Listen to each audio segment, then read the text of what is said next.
Oke guys, bismillahirrahmanirrahim. Assalamualaikum warahmatullahi wabarakatuh. Gimana kabarnya Bapak Ibu semuanya, Sobat Trader dimanapun berada. Saya doakan tentunya semoga sehat selalu, lancar selalu, juga dimudahkan selalu dalam segala urusan dan aktivitasnya tentunya. Amin. Terutama dalam urusan tradingnya ya. Oke, seperti biasa tentunya di kesempatan kali ini saya akan membahas lagi untuk mapping analisa XAUUSD buat minggu depan ya. Tentunya seperti biasa hari ini pada tanggal 18 Juli ya, hari Sabtu tentunya di hari weekend ini. Seperti biasa kita akan review analisa market XAUUSD tentunya khususnya untuk minggu depan ya. Dan ini hari ini per tanggal 18 ya video ini dibuat. Oke, langsung saja kita ke pembahasannya. Mungkin sebelum ke pembahasannya sekali lagi saya informasikan lagi buat Bapak Ibu teman-teman semuanya yang mau belajar langsung ya, yang mau belajar, yang mau edukasi, yang mau dapat bimbingan dan fasilitas update mapping analisa beserta signal-signal tradingnya setiap harinya, bisa join di grup official member VVIP kelas di DMAX tentunya ya. Cukup syaratnya buka akun aja di DMAX, lalu deposit di DMAX tentunya. Udah bisa join ke grup official member VVIP kelasnya di DMAX. Gratis ya. Oke, langsung saja tanpa basa-basi lagi. Tentunya kita akan ke pembahasan apa dulu ya. Ini dulu lah, news dulu ya. News dulu untuk minggu depan mulai dari hari Senin tanggal 20 sampai tanggal 24 hari Jumat ya, untuk di bulan Juli buat minggu depan. Itu terbilang sepi news ya. Sepi news kalau misalkan untuk yang ada di kalender ekonomi kayak gitu ya. Ini medium low impact semua, malah justru ya kebanyakan low impact semua kayak gitu. Paling yang ada medium impact di sini ada unemployment claim, dan itu mah udah seperti biasa ya di hari Kamis kayak gitu untuk unemployment claim kayak gitu. Dan mungkin ini kita nggak akan terlalu ke pembahasan fundamentalnya ya, atau pembahasan news yang ada di kalender ekonomi karena sepi news kayak gitu untuk minggu depan. Akan tetapi ya, yang perlu kita waspadai, yang perlu kita selalu update lagi tentunya, meskipun yang ada di kalender ekonomi ini sepi gitu kan untuk news-news besarnya. Hati-hati dengan news-news yang di luar dari kalender ekonomi kayak gitu, seperti misalkan terkait dari perkembangan geopolitik kayak gitu ya, statement-statement Donald Trump kayak gitu. Itu yang perlu kita selalu waspadai juga tentunya. Oke. Itu mungkin ya. Lalu sebelum ke teknikal, mungkin saya juga akan infokan juga ya untuk rilis data CFTC terbaru. Mungkin buat teman-teman di sini yang masih awam, data CFTC ini bisa membantu kita untuk menganalisa sentimen kayak gitu. Cuman memang untuk sentimen marketnya di sini sentimen mingguan kayak gitu ya. Jadi ada COT ya, Commitment of Trader, yang dimana kita bisa melihat beberapa posisi yang terjadi di minggu kemarin kayak gitu ya, yang terjadi di minggu kemarin gitu. Oke, di sini ada ya di website CFTC, Bapak Ibu juga bisa cek. Lalu tinggal pilih di sini ada Commitment of Traders, lalu tinggal klik aja yang Metal and Other, kliknya yang long format. Nanti muncul seperti ini gitu ya. Kita lihat yang di data gold aja ya, karena lebih fokus ke goldnya. Nah, yang ini nih, yang ini ya, yang gold kayak gitu. Oke, dan ini mungkin terlalu rumit juga ya kalau misalkan kita hitung manual kayak gitu kan.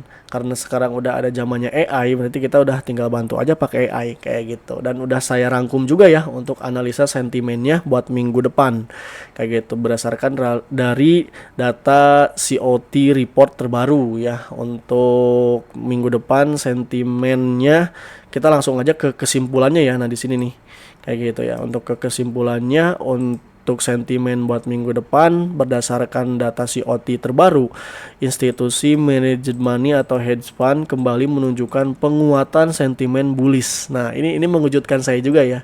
Ini mengejutkan saya juga nih. Di sini ada adanya kembali menunjukkan penguatan sentimen bullish terhadap gold. Wah, apakah minggu depan bisa berpotensi terjadinya pembalikan arah ya untuk market gold kayak gitu. Setelah sempat melemah pada laporan sebelumnya, kali ini hedge fund kembali menambah posisi long ya. Posisi long ini termasuk posisi buy tentunya sebanyak 1964 kontrak sekaligus mengurangi posisi short sebanyak 2654 kontrak. Sehingga net long meningkat sebesar 4.618 kontrak menjadi 120.779 kontrak. Selain itu, open interest juga mengalami kenaikan signifikan sebesar 11.913 kontrak yang menunjukkan adanya aliran dana baru ke pasar.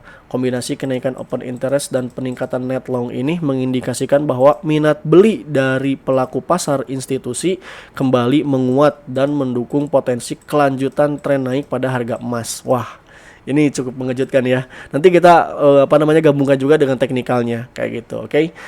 Berdasarkan data COT terbaru, sentimen jangka menengah XAU-USD kembali berada dalam kondisi bullish kuat. Nah, ya mungkin ini kabar baik ya buat teman-teman Bapak Ibu yang punya hold buy kayak gitu. Skenario buy on dip masih menjadi strategi yang lebih diunggulkan selama struktur teknikal tetap mendukung dan tidak terjadi perubahan fundamental yang signifikan dari data ekonomi AS maupun kebijakan Federal Reserve. Nah, di sini juga ya yang perlu kita garis bawahi juga kayak gitu. Skenario buy on dip masih menjadi strategi yang lebih diunggulkan selama struktur teknikal tetap mendukung dan tidak terjadi perubahan fundamental yang signifikan dari data ekonomi Amerika Serikat maupun kebijakan Federal Reserve kayak gitu. Jadi memang ini bukan menjadi salah satu acuan utama juga ya kayak gitu kan, cuman at least setidaknya kita tahu nih money flow-nya untuk hedge fund atau para big player sendiri di gold gitu kan, dia arahnya kemana nih kayak gitu ya. Dengan data COT ini tentunya bisa kita melihat data-datanya kayak gitu. Nah, di sini juga ada catatan ya, untuk data COT report ini bukan data real time, laporan ini diperbaharui setiap hari Jumat kayak gitu oleh CFTC, berarti hari Jumat kemarin gitu ya baru diperbaharui lagi kayak gitu. Oleh karena itu, analisa ini tetap perlu kombinasikan dengan pergerakan di DXY, US Treasury dan US Treasury yield, kalender ekonomi serta analisa teknikalnya kayak gitu ya. Jadi jangan hanya kita ngambil mentah-mentah dari data CFTC ini atau dari data COT ini kayak gitu. Dan ini udah saya share juga ya di Discord grup official member VVIP kelas di DMAX-nya, dan informasikan juga sekali lagi buat Bapak Ibu teman-teman yang mau join ke grup official member VVIP kelasnya nanti bisa dapat semua fasilitas lengkapnya termasuk join di Discord-nya kayak gitu ya. Ini jadi lengkap semuanya tuh di Discord-nya, ada live tradingnya juga, ada live trading scalping ya. Lalu ada forum diskusi, ada signal-signal trading, ada analisa market, ada materi-materinya juga udah ada kayak gitu ya. Ada materi-materinya juga udah ada di sini tersediakan. Jadi Bapak Ibu bisa join gitu kan ya, dan bisa belajar bareng di sini kayak gitu, dan bisa mendapatkan update mapping, analisa beserta signal tradingnya setiap hari gitu. Oke. Dan itu mungkin ya untuk data COT-nya. Kita langsung ke balik lagi ke teknikalnya. Oke, kita lihat dulu di time frame weekly-nya. Di time frame weekly minggu kemarin harga memang secara candlestick-nya di sini ya, minggu kemarin masih bearish justru malah ya. Masih bearish di sini dan gap-nya belum ketutup sempurna ya. Kalau misalkan di Oanda kayak gitu, gap-nya belum ketutup sempurna nih di sini ya. Oke, dan close hari Jumat ini cukup ada terjadi perlawanan dari buyer, meskipun hari sebelumnya ini dia bearish cukup kuat juga gitu, tapi hari Jumat kemarin dia ternyata ditutup oleh candle bullish ya gitu. Lalu kita ke H4. Kalau misalkan kita breakdown lagi di time frame H4, sebenarnya kalau misalkan untuk structure marketnya itu masih yang ini ya Bapak Ibu ya, yang masih sering saya breakdown kayak gitu kan. Di sini inducementnya, lalu ini break of structure-nya. Artinya di sini sinyalnya memang secara structure market besar, secara external structure-nya ini masih menunjukkan break of structure untuk bearish kayak gitu ya, atau ya secara gampangnya trennya ini masih menunjukkan tren bearish kayak gitu. Wow, berarti kurang ini ya, nggak apa namanya, dengan data COT-nya tadi masih terbilang agak tricky juga nih kayak gitu kan. Cuman memang ya hati-hati aja kayak gitu kan, bisa aja tiba-tiba market meledak kayak gitu kan, reversal berbalik arah kayak gitu. Meskipun dari structure marketnya ini masih dominan bearish kayak gitu ya. Lalu yang menjadi kunci supportnya untuk external structure-nya ini di sini ya, ini 3940 di sini. Ini supportnya, ini kunci supportnya. Jadi kalau ini tembus bisa justru malah nambah turun lagi. Dan kalau misalkan harga dia tembus high-nya di sini, ini menjadi kunci resistennya atau level kuncinya ya, atau key levelnya di 4381. Tapi ini masih jauh banget tentunya. Ya ini masih jauh banget, malah justru harga udah mendekati di sini ya. Kayak gitu. Mendekati dengan level support kuncinya gitu. Lalu apa namanya, kita breakdown juga di time frame H1 ya. Ini time frame H4. Nah, sekarang time frame H1, di time frame H1 pun secara internal dari H4 tadi kayak gitu ya, masih menunjukkan bearish juga kayak gitu. Kita mulai dari breakdown di sini ya. Ini ngambil inducement di sini. Inducementnya, terus harga dia tembus di sini. Nah, ini jadi break of structure baru. Oke, harga dia pullback lagi ke atas, lalu harga ngambil inducement lagi di sini. Lalu harga turun lagi ke bawah dan tembus low validnya di sini. Nah, ini ya, ini low validnya. Ini low validnya, jadi break of structure-nya valid, break of structure validnya di sini. Nah, sekarang ini kunci resistennya untuk di H1 ya, H1 dulu dia. Ini H1 di sini, berarti ini H1-nya di sini. Untuk resisten validnya ya, key resisten validnya, dan ya harga juga udah ngambil inducement ya. Harga di sini udah ngambil inducement juga. Nah, ini inducementnya, harga udah masuk, udah ngelewatin inducement di sini. Dan ini low-nya berarti sudah menjadi low valid ya. Nah, ini menjadi low valid. Jadi kalau misalkan 3960 tembus, nah itu harus agak hati-hati tuh, harga malah justru bisa melanjutkan lagi penurunannya ya.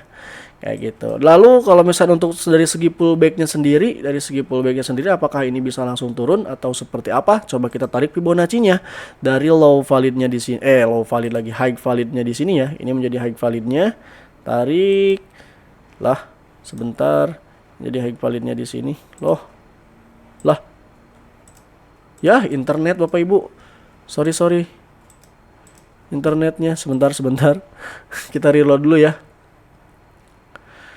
Kita reload dulu sebentar. Aduh, internetnya nih agak sedikit mengganggu ya.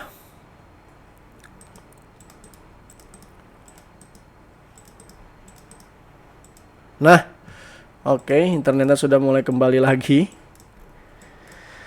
Tadi di H1 ya, Oke, di H1-nya dia masih break of structure ke bawah juga sama. Tarik Fibonacci dari high di sini, to low-nya di sini. To low value-nya di sini. Yang ini ya. Dan ya, zona optimal trade entry-nya di sini Bapak Ibu ya. Kalau misalkan untuk structure di time frame H1-nya. Nah, ini zona resisten, zona optimal trade entry yang validnya. Untuk apa? Untuk sell. Kayak gitu. Ini untuk sell. Kayak gitu ya. Ini zona optimal trade entry untuk sell. Kayak gitu. Loh, kan tadi di zona di COT-nya kan fokus buy kayak gitu ya. Tapi kenapa di structure-nya dia masih sell? Nah, itu sebenarnya nggak masalah ya Bapak Ibu. Kayak gitu kan. Itu tergantung ke gaya atau style trading yang kita mau lakukan. Kayak gitu. Kalau misalkan kita mau ambilnya intraday ya, kita ngambil structure H1 aja. Kayak gitu ya. Ngambil structure H1, dan di sini juga ada order block ya, dan ini cukup lumayan rekomendasi sih memang. Menurut saya ini cukup lumayan rekomendasi. Kita ambil sell-nya di 4054 ya, 454 sampai 464 deh. 454 sampai 464 itu menjadi zona zona sell-nya ya, atau 40-50 deh ya, kita buletin aja lah karena di sini juga ada FVG. Jadi kita ambil 40-50 sampai 40-60 ya, 40-65 atau 40-70 harusnya. Karena ngambilnya sampai sini ya, ini zona OTI-nya memang lebar kayak gitu. Oke, lalu di sini ada yang menarik juga ya. Kalau misalkan saya ngelihat dari hari kemarin tuh sebelum close market, nah di sini juga sebenarnya ada structure yang terbentuk nih, kayak gitu. Nah di sini ya, ini juga ada order block, ini menjadi zona supply-nya, ya zona supply-nya di sini. Nah ini ya, ini zona supply. Structure kecil berarti ini time frame kecil ya. Nah ini kalau misalnya buat teman-teman yang suka scalpingan bisa ngambil momentum di sini. Ini pullback terus dia turun lagi, pullback ngambil inducement, dan ini berarti jadi break of structure valid ya, kayak gitu. Nah ini inducementnya udah keambil gitu kan, pullback turun ya, naik lagi nih ngambil inducement betul. Nah, ini berarti zona sell terdekatnya di sini. Bener, zona sell terdekatnya masih di sini nih. 40-27 ya, 40-27 sampai 40-37 pokoknya 40-37 itu menjadi zona sell terdekatnya kayak gitu. Jadi secara skenario bisa seperti ini nih, kayak gitu ya, bisa seperti ini. Bentar tadi di time frame M30. Nah di time frame M30 di sini ada ini ya, ada yang menarik juga, ada BPR. Ada BPR nih, kesukaan saya nih BPR gitu ya. Nah, BPR ini juga menjadi zona buy-nya nih. Zona buy untuk ambil langkah momentum pendek ya. Kayak gitu. Jadi, kalau misalkan kita breakdown ya dengan menggunakan arah panah untuk secara skenario gitu kan. Ya, ini arah panahnya ya. Dia naik dulu nih, ngejar ke order block di sini gitu kan, lalu dia turun lagi gitu ya, dan di sini mungkin ada terjadi potensi pantulan kayak gitu kan, ada potensi terjadi pantulan, entah dia lanjut langsung naik ke zona OTI-nya ke sini, itu bisa terjadi juga ya, tidak menutup kemungkinan kayak gitu kan, harga dia loncat lagi ke atas atau malah justru bisa tembus 3960 kayak gitu, tembus 3960 langsung ya, berarti langsung turun berarti gitu ya, strukturnya langsung turun lagi kayak gitu. Ya market bisa saja terjadi seperti apapun ya, cuman secara skenario kayak gitu kan, mungkin untuk di awal nah seperti ini nih, karena kan ini kalau misalnya ini berarti kita harus tunggu dulu tembus ya, kayak gitu, ini bisa harus tunggu dulu tembus kayak gitu ya, berarti secara skenario awal seperti ini nih, dia naik ke sini terus ngambil inducement terus harga masuk ke zona order blocknya di sini, terus harga dia mantul ke bawah, lalu di zona BPR-nya di sini dia tuh naik lagi gitu kan. Lalu harga dia masuk ke sini ke zona optimal trade entry yang tadi di time frame H1, lalu dia turun lagi. Nah, itu seperti itu bisa tuh. Itu seperti itu bisa ya. Cuman ini turunnya kayaknya nggak akan panjang dulu deh kayak gitu kan. Karena ngelihat dari data COT-nya itu yang saya garis bawahi juga ya kayak gitu kan.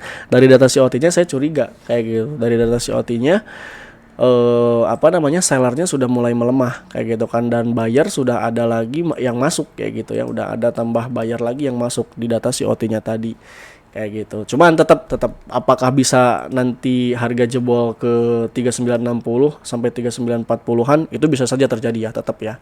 Itu kan meskipun data COT-nya tadi harga atau dominan di minggu kemarin itu kan laporannya buyer kembali mendominasi kayak gitu ya untuk di gold kayak gitu, tapi tetap ini market kita nggak tahu ya, market misteri kayak gitu. Nah seperti ini mungkin ya untuk minggu depan sih, banyak sekali memang bakal berpotensi terjadi sesuatu lah kayak gitu ya. Kita harus tetap waspada juga dengan data-data fundamental yang di luar dari kalender ekonomi kayak gitu. Jadi kesimpulannya untuk minggu depan sih saran saya ya, kalau misalnya untuk saran saya ngambil pendek-pendek, lebih enaknya ngambil pendek-pendek sih memang. Belum kita bisa ambil posisi long termnya ya. Misalkan kan tadi data COT-nya kan bullish kayak gitu kan ya, buy. Ya berarti kita ambil posisi long buy aja kayak gitu kan. Cuman dari structure marketnya ini masih belum mumpuni, masih belum masih belum ngasih kayak gitu ya, masih belum ngasih setupnya, kecuali kalau misalkan dia tembus high gini nih, udah itu udah change of karakter, berarti harga malah justru bisa lanjut lagi naiknya kayak gitu. Itu berarti sinyal, benar-benar sinyal kuat untuk bullishnya kayak gitu. Udah mah di data COT-nya bullish tadi kayak gitu ya. Dan structure marketnya juga sudah mendukung untuk setup bullish kayak gitu. Akan tetapi harus tembus dulu high valid di sini nih di harga 4105 kayak gitu ya. 4105 tembus, harga cukup berpotensi bisa melanjutkan lagi kenaikannya. Tapi selama 4105-nya ini nggak tembus, harga malah justru bisa lanjut turun lagi kayak gitu ya. Karena kalau saya sih ya secara patokan utama tentunya teknikal kayak gitu. Meskipun tadi saya ngelihat data COT kayak gitu ya, atau data fundamental, tapi patokan saya tetap untuk trading, untuk bikin plan transaksi nanti gitu ya, buy atau sell-nya tetap acuan saya teknikal kayak gitu. Oke, gitu mungkin simple aja, dan karena memang buat minggu depan mah newsnya juga sepi news ya. Tapi sekali lagi hati-hati dengan news yang di luar dari kalender ekonomi itu sih, gitu kan. Itu udah kalau dari saya, hati-hati dengan rilis data atau rilis news yang di luar dari kalender ekonomi kayak gitu. Nah ini mungkin ya, ini setup ini untuk skenario pertama ya. Ini untuk skenario pertama, dia naik dulu terus turun, terus naik lagi terus turun lagi. Nah kalau ini skenario keduanya ya, kalau misalnya ini tembus, bentar, ini kita pakai warna bedain ya, warna abu deh ya, warna abu dan patah-patah ininya. Nah gitu ya, sorry ini kurang kelihatan. Nah seperti inilah. Nah ini seperti ini. Atau kalau misalnya ini tembus, nah ini bisa tembus ya. Nah ini tembus, udah wassalam deh. Harga kalau ini tembus mah bisa lanjut lagi penurunannya gitu ya, door. Nah seperti ini kalau setup SMC itu biasanya ya, pullback, turun lagi, ngambil inducement, turun lagi. Nah ini ya, nah seperti ini sih. Jadi mohon maaf ya, masih dua arah kayak gitu kan teman-teman ya untuk panahnya. Cuman ya setidaknya kita lihat aja nih pergerakan arah panahnya kayak gitu, dan zona-zona pantulannya dan level pentingnya kayak gitu, kunci levelnya, harga pentingnya kayak gitu. Paling terdekat ya mungkin untuk level kuncinya itu di 4105, ini menjadi resistennya. Jika tembus harga bisa melanjutkan lagi kenaikannya. Terus harga 3960 3960 ya. Jika 3960 tembus, harga bisa melanjutkan lagi penurunannya. Itu sih kayak gitu secara key level mah ya. Dan ini untuk zona-zona pantulannya tadi ya, untuk zona pantulan sell terdekat untuk ambil momentum sell pendek gitu ya. Tetap meskipun trennya turun sih, saran saya untuk ambil sell pun jangan panjang-panjang dulu kayak gitu, karena ngelihat data COT-nya tadi ya. Kayak gitu. Dan untuk ambil buy-nya pun sebenarnya meskipun strukturnya turun, kita masih bisa ambil buy-nya juga kayak gitu ya. Tapi tetap masih dengan jangka pendek aja untuk ambil transaksinya ya. Ya mungkin kisaran 5 sampai 10 poin kayak gitu kan udah kita ambil dulu gitu ya.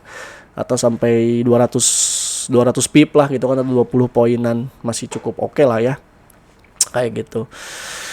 Gitu aja mungkin Bapak Ibu ya untuk review market buat minggu depan. Tentunya semoga apa yang sudah saya sampaikan bisa membantu dan bermanfaat, dan mohon maaf apabila ada kesalahan dan kekurangan.